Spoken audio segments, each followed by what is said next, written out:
2. Welcome to the Clarinet Ninja Podcast. My name is Jay Hassler, and I'm here today to share the second half of the conversation I had with Ricardo Morales. In this conversation, we talk a lot about a gentleman named Jim Ogdemini. Jim was the bass clarinet player at the Metropolitan Opera when Ricardo got his job there. Jim was one of the finest bass clarinet players there ever was, and undoubtedly one of the warmest, kindest, most genuine individuals who was always there to make you laugh, help you with anything that you needed, and just generally speaking, be the kind of person you want to have around as a human and as a clarinetist. We also talk about the value of art, the transformational nature of art.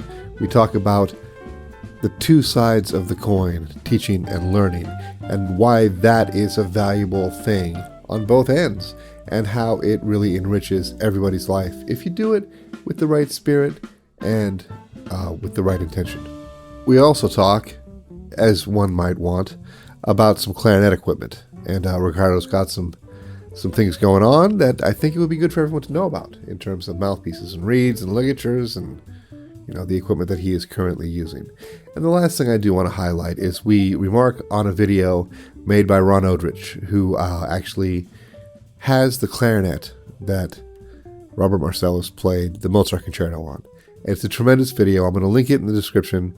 Ron is a wonderful man, a great player, and knows just about as much about the clarinet as anyone I've ever met in my life. The video is terrific, and I'm going to post it in the description because if you like the clarinet, you should see this video. Please enjoy the second half of the conversation I had with Mr. Ricardo Morales.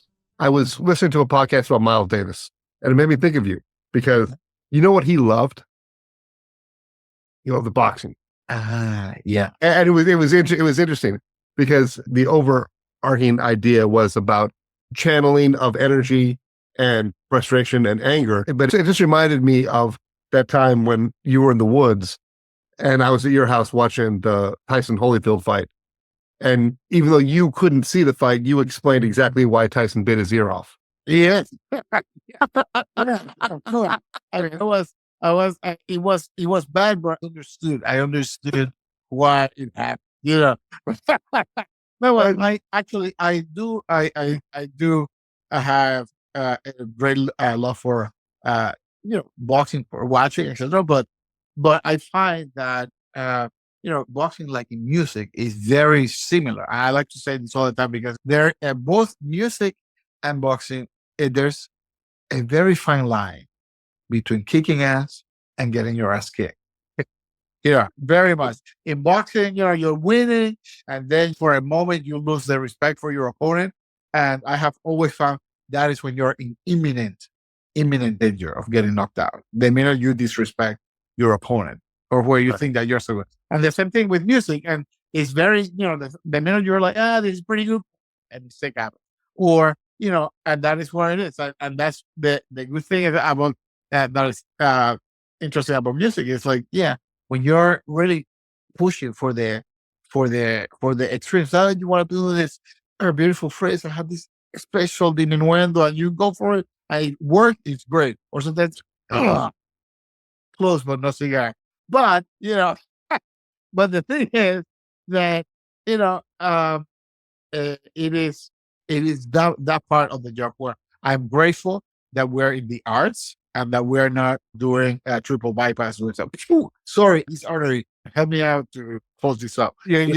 Right. Yeah, so that is a lot less a risk for sure. Yeah. So then, but for sure is something that is very important. Then other thing that people don't realize that is very, very important is that, and I try to encourage that to my students, more so these days, and to try to remind them, because when you see the greatest ones, Tyson in his prime, Muhammad Ali, and all those great guys, they are like us in the ring. It's like being on stage. You're basically by yourself. You have to execute, but they have a support team. That is a very important thing that we have to remember, that we really ought to embrace, because the boxers, they will have the trainer, the nutritionist, the cutman, the guy who deals with your problems. You have the guys that bring in the bucket with the water. So you have all kinds of people there. So you when you go to a fight, you have those 3 minutes of hell, but then you come back and you have 5 to 10 people back there, checking for you. So that is important. You have the guy that's trying to, oh, please, this guy's getting you, you're getting caught with this hook, keep your right hand up or whatever. So people are looking for you. And that's the thing that we have to embrace that. And from our teachers, our colleagues, our friends, that, we have a community for a concert. We have our teachers, we have our friends that we play for, our colleagues that we play and we learn from. We have our repairman that helps us and make sure that our instrument feels good so when you're nervous on stage, you can feel secure about what you have. So it does take a village for all of us to be able to do what we do. Almost a sales pitch. In the classes that I have, I call the Clarinet Ninja Dojo. Super fun, and I've got, it's an adults class. There's no kids because I've kind of tailored things for adult learners. But that community aspect of what you're talking about is there because we are there all together online. Everybody has heard everybody play. Everybody has seen everybody develop. Everybody has learned from what the other person has learned from. And it's really one of the most beautiful things I've ever seen. Yeah. And, it means a lot when somebody that's heard you play every week for the past 5 months says, man, that sounds really great. They mean that because they've heard what came before that. And this is the product of something else. It's amazing. Yeah. It's been very fun to play a small role. I've written a lot of curriculum. I've done a lot of stuff. I've made a lot of stuff that's really, really great. But what's the most fun for me is that it's not just one person that gets to have the experience. We're all there. And it's a powerful thing when there's more than one person involved. Yeah, for sure. That sounds great because that is, it's very important to learn from everybody. There's no such thing as, I find that there's no such thing as a utterly terrible performance. You learn, things that you like from great performances and from performances that you may not prefer. See, I don't even call it a terrible performance. A content that you may not be your favorite. Then you can still learn because there's all kinds of preparation in that process. And even if you're in your mind or in your opinion, the process wasn't as successful, there's still many things that happen that you can learn from all the time. I take a position that sometimes people don't get behind, which is that if I'm going to hear performance, I want to be moved. I want to be changed, whether that's because I loved it so much or because I hated it so much. Yeah. Those are number one. Number two, then every other feeling of that was okay is that I should have just stayed home and watched Law and Order. If I thought that's okay. Yes. If you got me to hate it, then I get to explore a little bit about myself. Right. Why did I hate that? That was something that's hateable? Or is there something in me that made me feel like I needed to hate that? I mean, is that because Ricardo said that wouldn't be good, that I've got to hold on? I mean, honestly, because this important teacher to me said, you don't play like that. But that doesn't mean that he can't play like that or she can't play like that. They can play however they want to. Yeah. And if they challenge me, I'm going to get something new. I'm going to come out transformed. Yes. And transformation is oftentimes painful.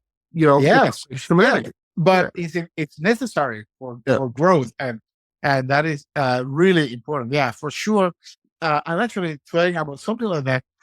We are playing a concert. We're playing Palmira Burana, and it was very interesting. Giancarlo Guerrero, is a Costa Rican conductor, excellent musician. He's all over the place. He was until recently music director in Nashville. Where they won like over 10 Grammys. He's amazing. But I remember something that he said. He wanted a particular style for the strings to play in this number in Carmina Burana. He wanted it very raw, to sound a little bit wild and crazy, and and the expression he used, which I loved, was like, "Okay, my friend, this is excellent, and I hear the forte and the accent, but let's try it. Let's play it in a way that will make your teachers mad." And it's completely crazy, and it worked really well, And the thing that it is liberating. It is liberating in that sense, because sometimes when we put a frame, you know, I've learned that the frame that we put in the way that we play and the things that we like has to remain flexible. It should be able to expand and expand either way, up, down, sideways, contract. And it is important because that's how we grow as musicians, how we think about music, and because it's flexible, you know. And there are certain things that we never know about people that are very important to know. Because, for example, there was a teacher that shall remain nameless for now, where that I know that is which I talked with Jim Ognivere, who was, you know, we were playing at the Met, and we both attended Indiana University. This particular teacher, had at the time, when Jim had been going to school at Indiana, he had supposedly a list of the students that he thought that were going to make it or not. Yeah.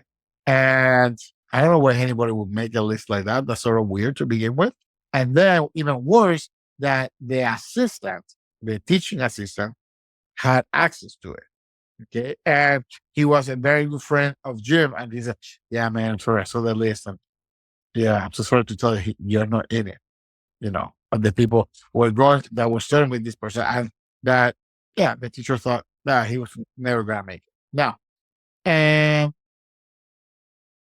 so then this same teacher, I guess it's 20 years later, whatever, I was playing and I was studying with Anton Weinberg, one of the teachers at Indiana University. He was visiting professor for a number of years. I think it was about 7 years. And I just so happened to be there for the last two and a half that he was there.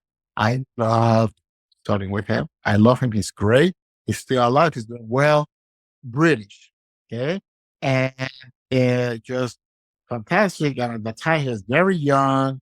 Some of the faculty were a little bit of the older school, very conservative, mostly just orchestral style. And then my teacher was, you know, he was British, played the different clarinet style, etc., Ricardo and etc. But he was young. He was in his prime, played great, very good looking with his posh accent. So, of course, he was, everybody hated him because he was really great. Easy to hate, the most talented, good looking, with the accent and the whole thing is like, ah, so forget it. But yeah, easy to hate because he was so great. And then, I loved him. I started with him and I admired him. And so at that time, you know, he didn't ever encourage me to change anything, but out of love and respect, I was, you know, imitating him a little bit. So my sound was getting a little bit more British. My idols at the time, I swear, I was Primer, Jurassic Pyre, Reginald Kell, you know, all that whole thing that time. And this particular teacher was not fond of that at all. Okay, so I remember that uh, I had to play a jury, and so he made me play a bunch of stuff.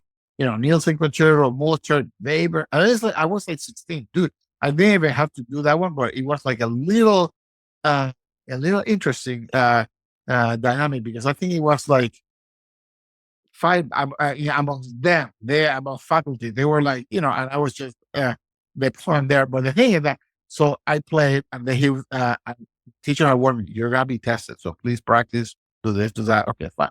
And that day, you know, I was sort of fearless. I had a very good day. So it's like I could feel that I was into the test. So I was like, and so then the teacher was like, quiet, and then fine. But with that fine, you'll never get a job in the United States. And that's what he said. And then that was the end of it. Okay. Now, I was 16 years old. Okay. And then so I start thinking, this is one of the things that I find that is very important as a teacher that I've really have tried very hard to keep in mind, you know, uh, that it is so Jim Ogilvy and I, when we used to joke around, "Hey man, we're the rejects." So we used to joke that we were both on the mat, we were the rejects. But the thing was that it is very important the words that one uses to teach. And the reason why is that what he was saying at that time, okay, may have been, you know what? It was true in a sense. in a sense, because, that style is not the standard style that we expect for, orchestral audition, especially, more, more streamlined, very much Bonat school, America, French American school, blah, blah, blah. And that was not, uh, and that was definitely not what I was doing. Okay. But, you know, uh, this happened. Obviously, this is like, I mean, such a long time ago. And then it's like, that's what the only thing I can remember from that day. Yeah. And the thing is that, yes, perhaps he was correct about Jim Morrison that he wasn't going to make it. Maybe in his mind, he was having a list of, okay, well, yeah, the next person to replace Larry Combs or when Stanley Drucker retires. Okay, and perhaps that's it. But Jim had not picked up a bass clarinet when he was there, because what happens is that he went to the Marines, and then after the Marine, and then he was in the Charlotte Symphony. Is, so we're talking probably about 6 to 10 years after he graduated from there, that he heard a broadcast and he heard Jimmy Abato playing, and he was like, "Oh my God, this is so awesome!" And so he felt inspired. He got a bass clarinet, and then a couple of years later, then that opportunity happened. And Jim had one of the most compelling sounds, a beautiful musician, and I was so lucky to be able to. I'm so honored to play with him. I learned a lot, and it was just really fantastic. But the thing is that then, as a teacher, what I find is that it's important to allow for the seeds to grow. Okay, so I and I now say much more. When when I give you some instructions or whatever, number one word that always has to be in the tip of your tongue at all times is why. I will not be annoyed to explain why ever. Okay, because there are reasons for everything, and then there will be points where there will be, well, that is just subjective. That's what I like or whatever, and therefore when you get to that point, then that basically it gives you carte blanche. It's an open road where you can go either way. And but that it is important because everybody has a different time for blooming, and we all do things differently. We have different goals and different accomplishments at different times, and it is important that as a teacher to be able to find a way to uh, uh, guide, but to be, excuse me, I want to be more of a trampoline for the student, because one is a student, technically speaking, you spend time with somebody, being your student, 2 years, four if they spend, and then hopefully, if you're lucky, they continue the development, and then you become friends, and they're your colleagues. They have their own ideas, and the most beautiful thing is to be able to, being able to, help somebody to develop their own ideas, and then you can learn from them also. So it's like a very nice opportunity. So yeah. So one of the cheesy lines that I have in my mind that I like is that the thing that I like the best about teaching is the learning that I get out of it. Yeah, because it's really great to be able to hear everybody and get these different ideas. I agree with you. I get what you're saying. The funny version of it to me is it's really encompassed in a classic movie called The Bad News Bears. Yeah. The coach really learns from the kids as much as the kids learn from the coach. He got himself straightened out. The energy that comes back from talking to somebody and somebody learning something and they're transforming and you're playing a role in it. I mean, it's a big deal. Yeah.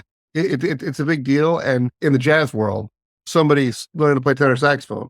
And at a certain point, they pick their favorite tenor saxophone player and they transcribe. And then they pick another one, transcribe, and then another one. And then by the end of 3 or 4 of those iterations, you become who you are. Right. And I feel like the way we do it with direct human contact, more so, obviously that happens in the jazz world too. If you ship a kid off into the world, they've been studying with you at 18 to 21, and then they come back 6 years later, they're going to be dramatically different. In a less stupid analogy, it's much more like the Odyssey, right? I mean, Yeah. you go out and then you come back and you're a changed person. And at that point, you get to see some of your own ideas completely twisted around in a way that you would have never done yourself, for sure. Yes. Yeah. Yeah. And that's the most beautiful part of it. That's the most interesting part. It's great. We dodged the initial question about the interruption that LeBlanc made in the clarinet world, because since then you've played about 6 different clarinets, right? And, Yeah. and it was interesting to me because I think you sound great you're still playing the obols, right? Yes. That was not my favorite choice you made Uh-huh. because it disrupted what I wanted you to sound like. And I could think of you play a couple times a year usually, right? Amelia and I had a great time, and you getting us tickets on Christmas Eve was amazing, beautiful. You had a wonderful time. But for me, it was also beautiful to hear you play in a way that this wasn't my choice, right? I'm not hearing you play with that sound that I heard you play with in your living room in 1996. Yes. But I don't know whether it was you or whether it was me, but I was like, you know what? I'm on board. I'm on board. I'm with this. I can get with this now. Thank you. Thank you. Thank you. No, that's funny. No, but that's the thing. I mean, like the journey is part of it. Is to get on board with the LeBlanc thing. Okay, just to so we don't lose. The thing that I love about that clarinet was that it had a roundness, and it was one of the first ones that I noticed that it had a particular tuning ratio that was different than the status quo at the time. But mostly the color, I really like it. Encouraged clarity, but a softer edge, you see, to the sound, and that I always liked. The thing is that uh, what I would say is that as a musician, uh, even though there's a certain time where you start questioning and trying different things and making sure that I just never even that I never want to be like the hamster that looks very busy in the wheel and going nowhere, right? And and sometimes you put the hamster in the little ball and they'll go here and there, whatever. And just as people, we try different things, and some things take to a completely different place that might be great. Sometimes we have to take a few steps back and then come around to the other place. But I find that uh, all those changes are part of the journey because it just makes you question things in a particular way. It's like, I mean, we talk about it like in food.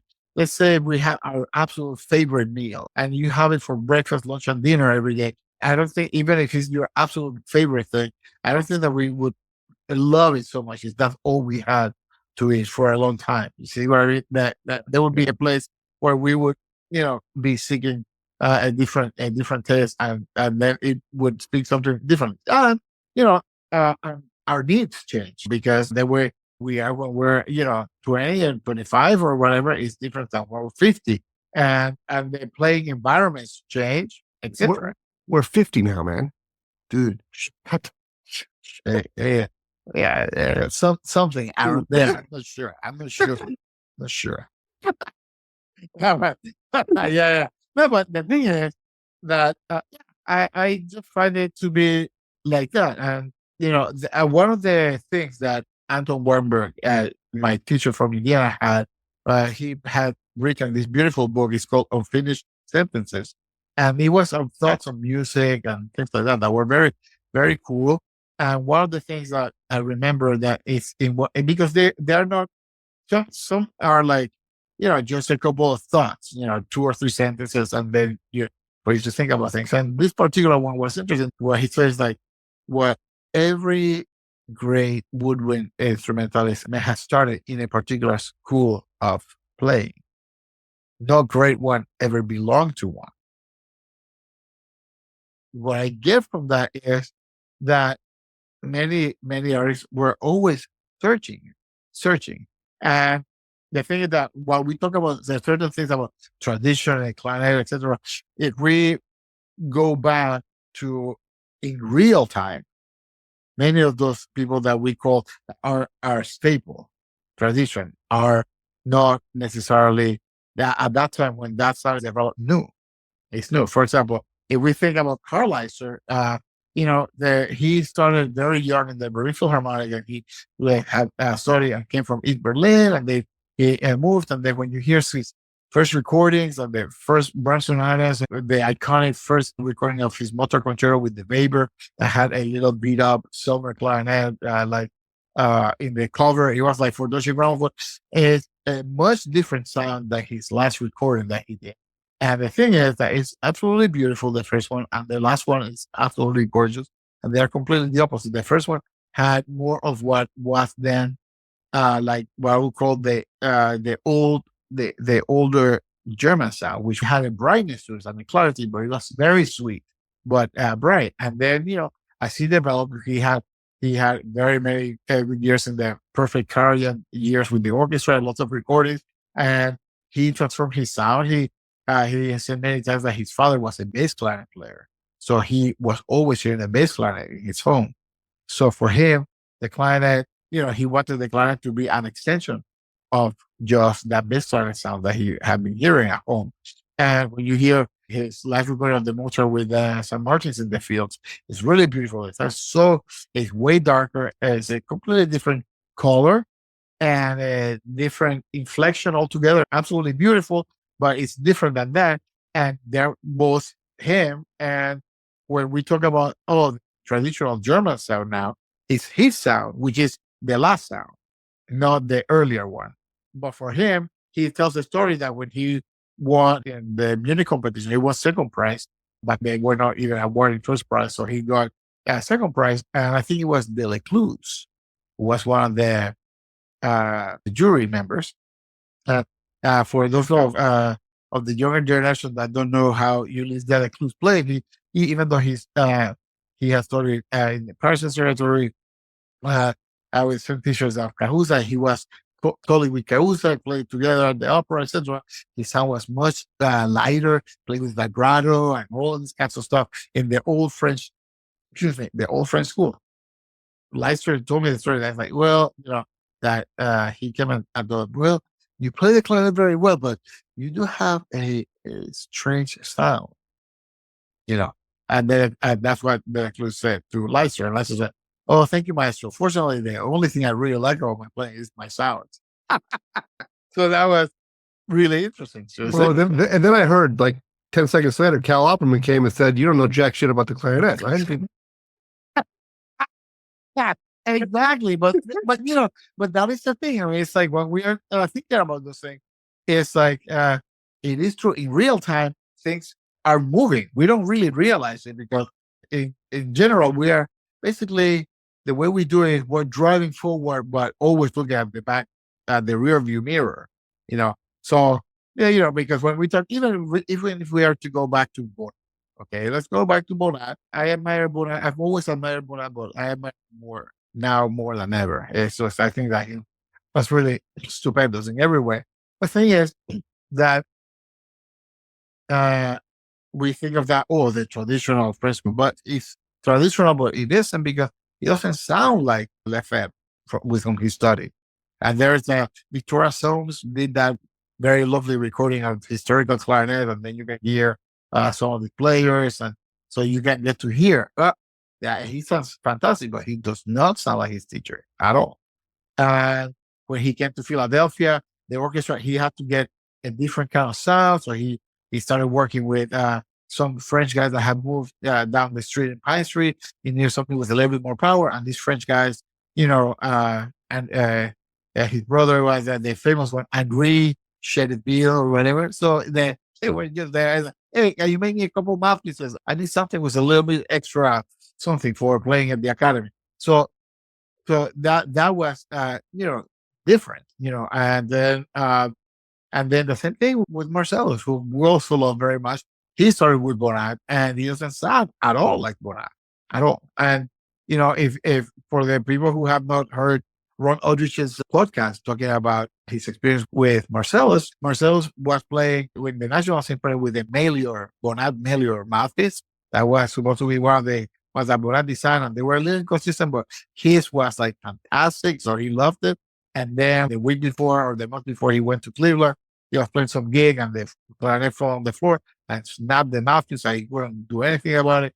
So he had to get something new to get going. And then, so happened that Gigliotti knows these guys from Chicago, so he sent him saw his best mouthpiece by Casper. And then that's when he started using that by coincidence, you see? So, uh, and then he was a little bit wanted to get something different in his sound. So that there was this very new, small, other company in France that was making reeds, Moray or whatever. And then there's this new model clarinet that Buffet started making in '53 by Robert Carres.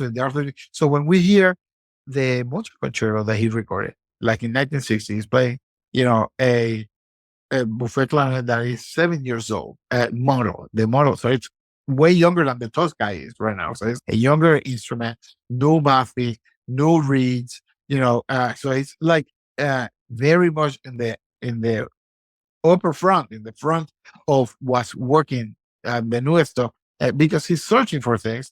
And even though he respects and plays, I studied with Ronaldo, the sound is not the same, or the approach is not the same, even though the fundamentals are the same, but there's room for a lot of difference. And it is one of the things that many times we forget that part of the equation. And then we have to always be careful of using the tradition and all the fundamentals to try to find our own contribution. Well, I'm going to link the video that you're talking about where Ron's talking about Marcellus and the clarinet, because that is, I made a lot of videos about the clarinet, and I stayed up till 2 a.m. watching that video.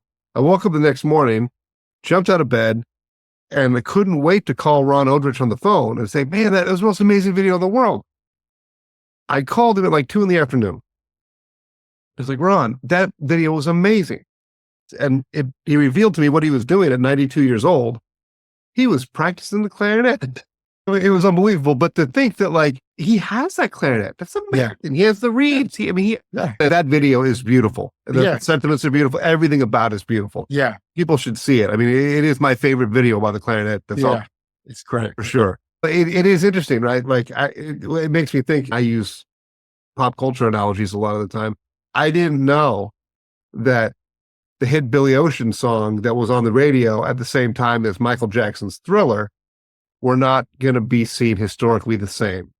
Get Out of My Car didn't have the cultural significance that Thriller did. But at the time, as a kid consuming it in real time, I didn't know. Yeah. I like the Billy Ocean song, right? Yeah.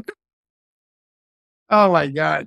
That's a little, Well, we all have our club where the Cyndi Lauper was versus Madonna. Oh my God. It is interesting to think about what's going to be the thing from a certain period of time that hangs on.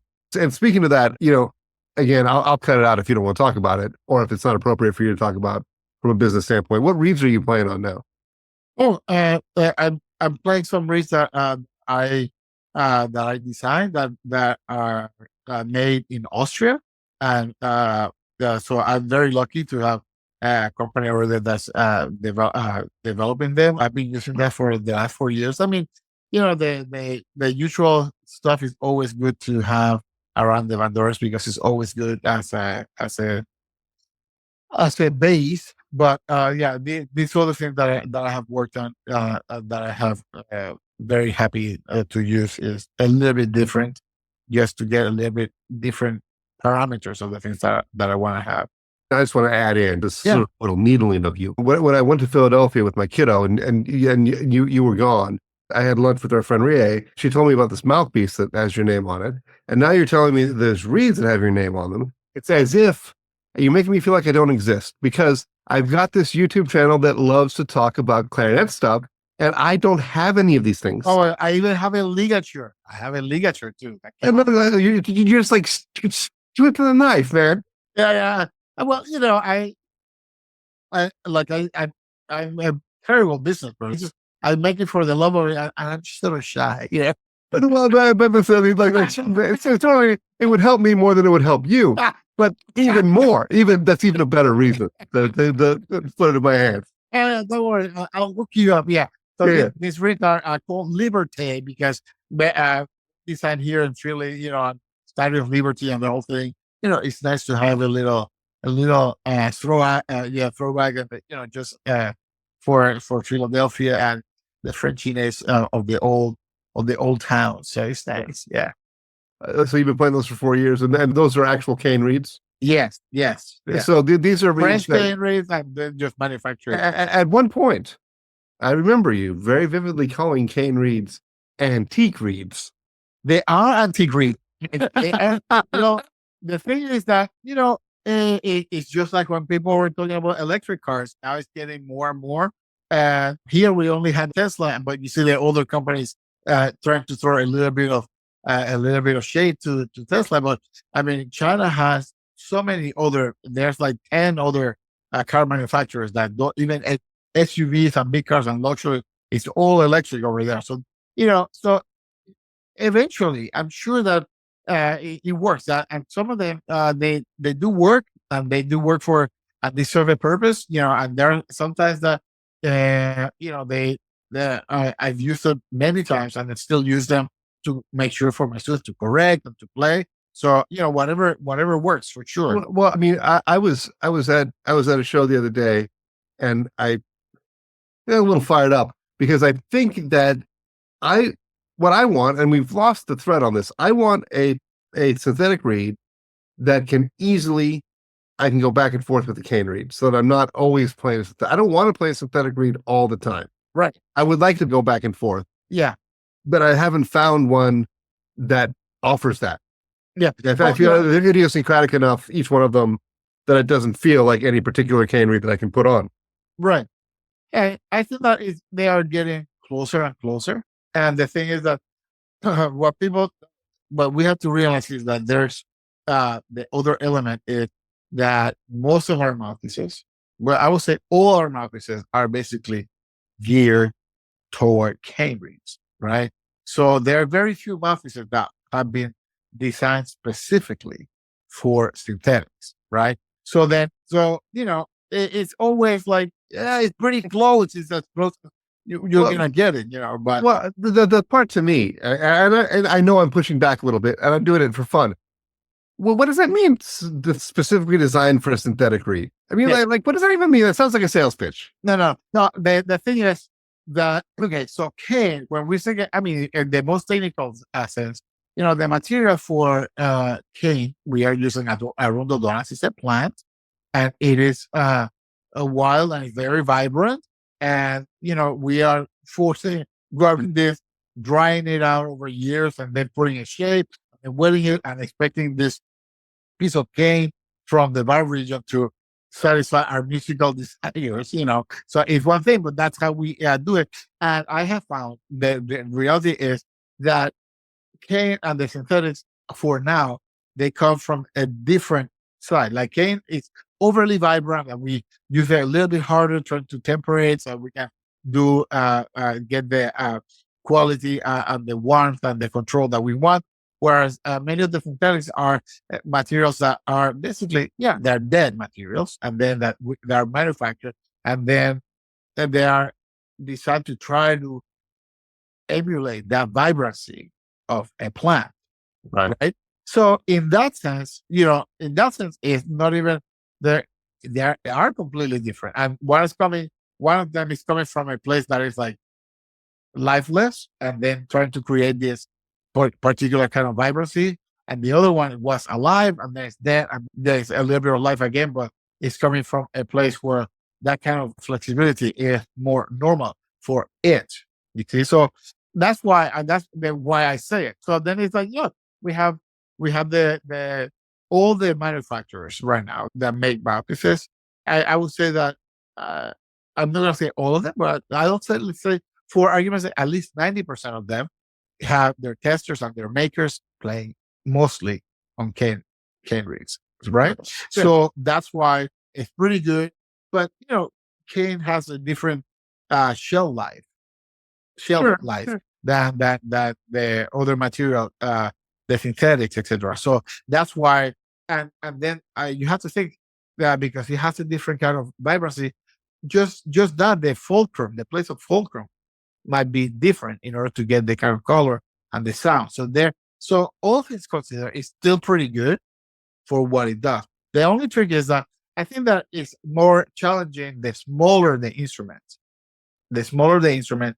I mean, like because if you're talking about saxophone or uh, bass clarinet or the bigger instrument, the cane, because it's so much bigger, is that much more unpredictable, and then the synthetic sometimes ends up being a little bit more stable and more productive. I have found that it is harder to define, even in classical saxophone, somebody who's playing synthetic versus cane, it's a little bit trickier. Maybe the instrument is much different, and they have more, more things. They do more vibrato and things like that. So it's a little bit harder to define. In a clarinet, the smaller it is, then that piece of cane or that piece of synthetic material has to vibrate in a very specific way, very quick, in order to get a particular color. So that's why I'm like, I want them to be like absolutely the best, but in the meantime, that's part of the process. I mean, it's fine. I mean, it's like we had hybrid cars. That Prius was good. There's all kinds of stuff, and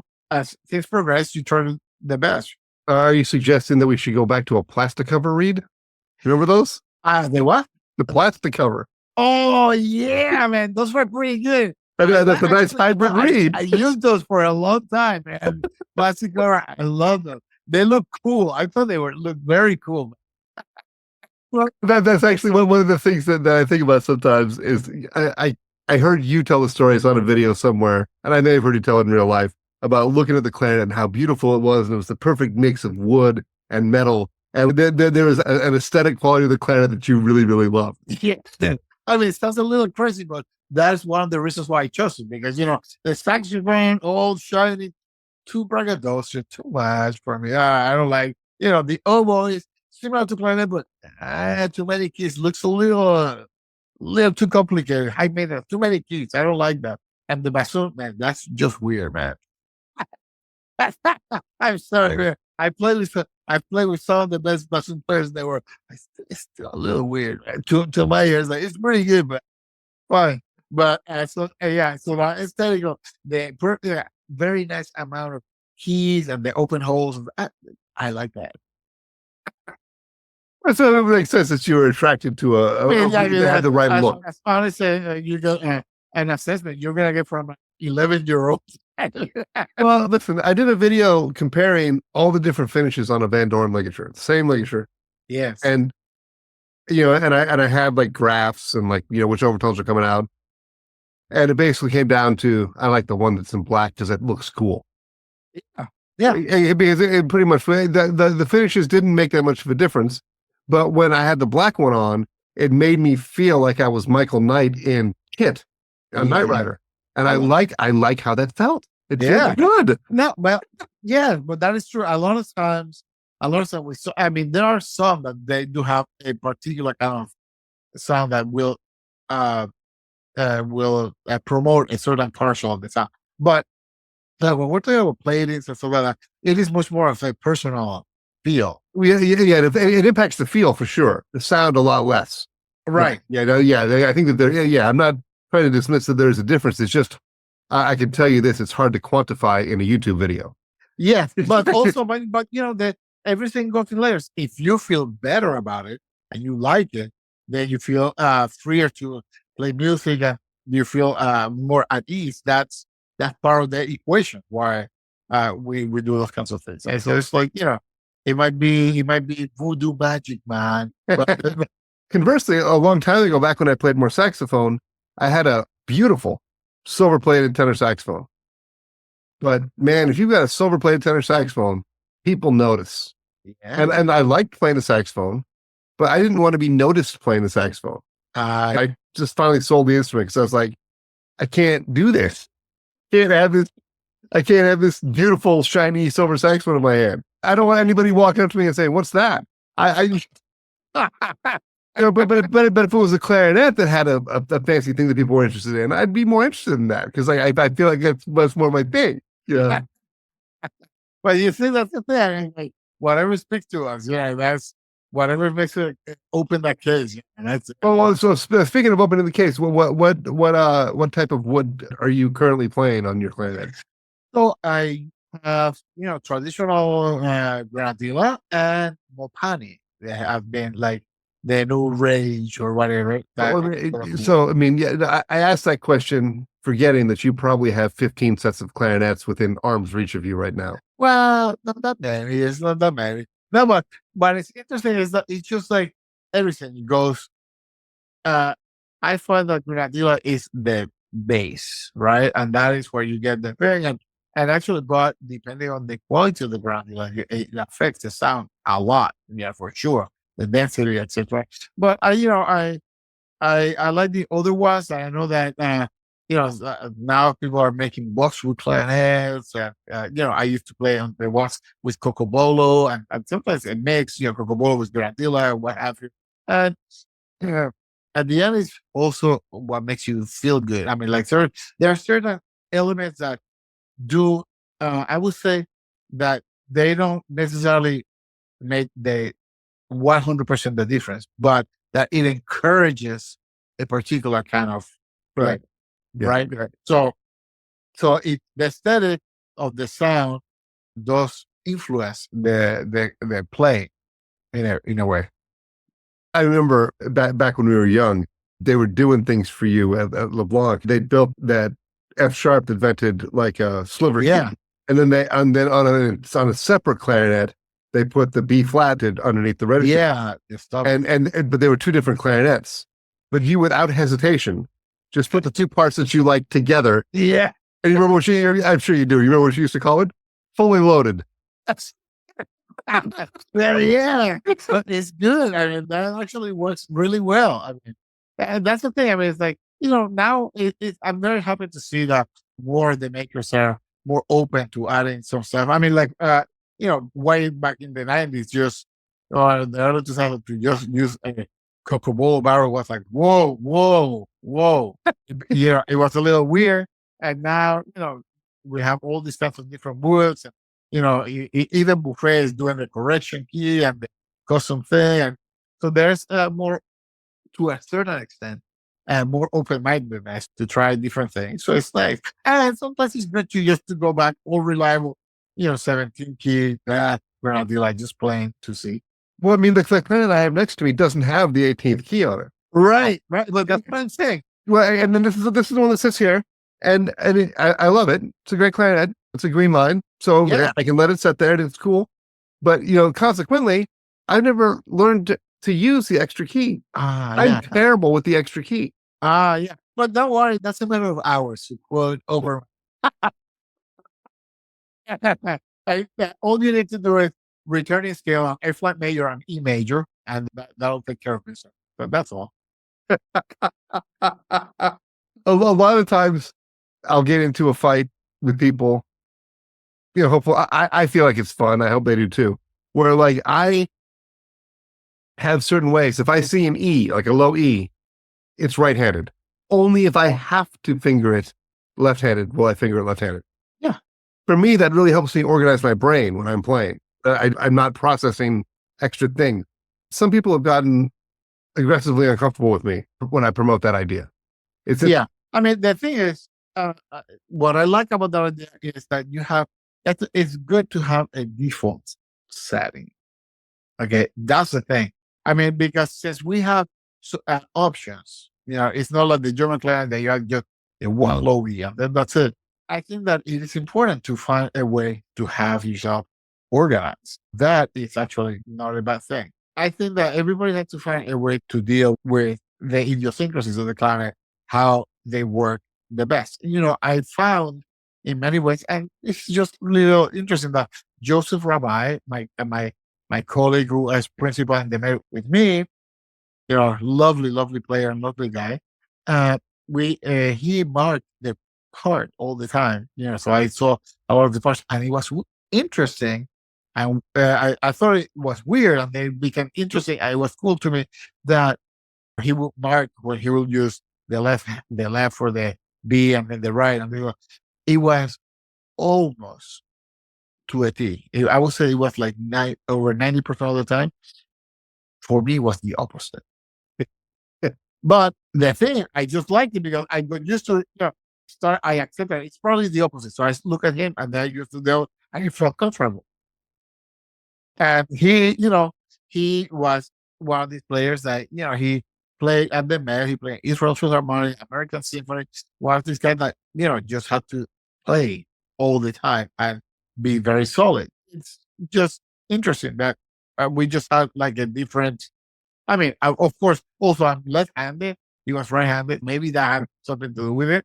I have one last topic I want to get on here, which you met one of my really good friends last year. I don't know if you remember me and my friend Evan Christopher. They played some sort of piece, and you and he, I talk to him all the time. Our kids hang out. Super close friend. You and he couldn't be more different in what you sound like on the clarinet, but you guys both have this thing that you hear it, you can play it. And it's exactly the same. The process behind it's the same. He's making his up. You are oftentimes playing something that's already been written down. What's interesting to me is the ability to have a very, very clear idea of what you want to play and being able to hear it before you play it, but then also be able to have the immediate assessment of whether you executed on what it is that you plan to do, all happening within split seconds of time. And he does the same. It's the same thing. Obviously, the music's entirely different. The clarinet, he's playing on an Albert system. Everything is different. But I'm curious to know, is that something that was built into your playing through your history of learning musicianship the way that you did? Or is that something that you have put effort into? I think that 6 of one, half a dozen of the other. Okay. In the sense that, like when I was younger, I think I used to have like perfect pitch. Now I don't, but I only have like perfect pitch for, I won't call it perfect pitch. I have note recognition on the clarinet. Like basically like I could hear something play in the piano. It's like, that's pretty good. If I hear it play on the clarinet, I know exactly which notes, which finger they're using. It's like a little weird like that. Right. Right. So that is part of it. I think that I just when I was little, my dad actually, this is very funny because I used to play in this band in Puerto Rico. As a young kid, that was the band of San Juan, but it was like semi-professionals at the time or whatever. It was like between professionals and amateurs and people who had day jobs and they go together to play. Excuse me, I'm just telling you. And we had a very eclectic group of people there. Let me tell you, the guys were teachers in the music school, but that like percussion, not really clarinet, but we're playing clarinet in there. Where there was this guy who was fantastic technical player. He kept his clarinet in the trunk of the car all day long in Puerto Rico. Okay, Assembled or in the case? so it's like 90 degrees. It's like insane. And then just bring it up. Okay, let's go. It's hilarious. So, okay, so it was eclectic, let's just say. And my dad loved that they were really a bunch of crazy people, but when we played music, it just worked.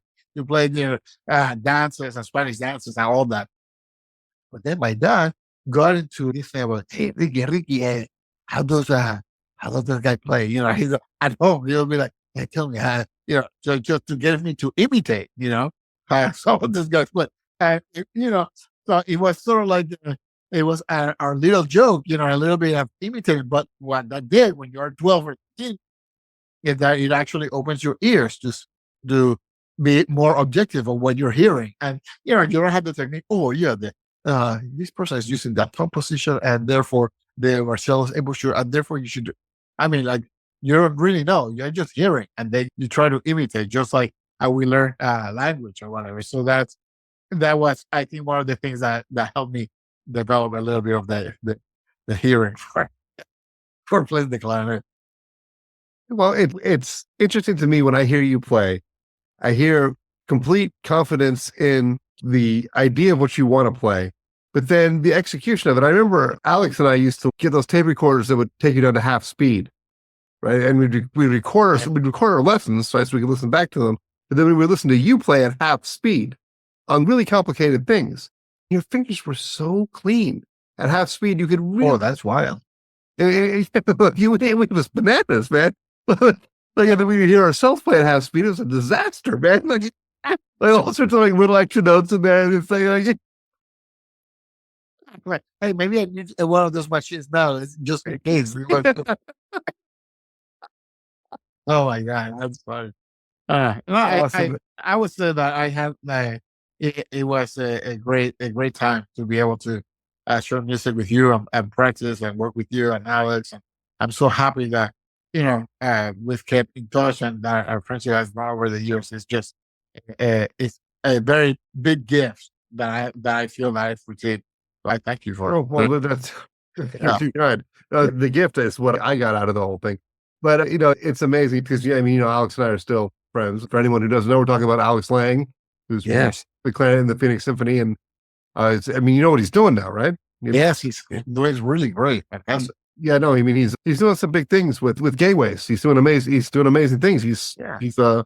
He's actually in a position to make decisions, make choices, and make recommendations, and Yeah. it's a very exciting thing that he's doing, and it's something that means a lot to him. And for me, the thing that I feel incredible about is like I have a life full of people who are really great at stuff. That's an understatement. I think to myself, like, what's wrong with you, man? What are you You are crazy, man. You get it together, man. You just got it going on, man. You got it going on. All right, man. Thank you for being here. Yeah, this was great. Thank you for having me. All right, man. I love you. I love you too. So that's it.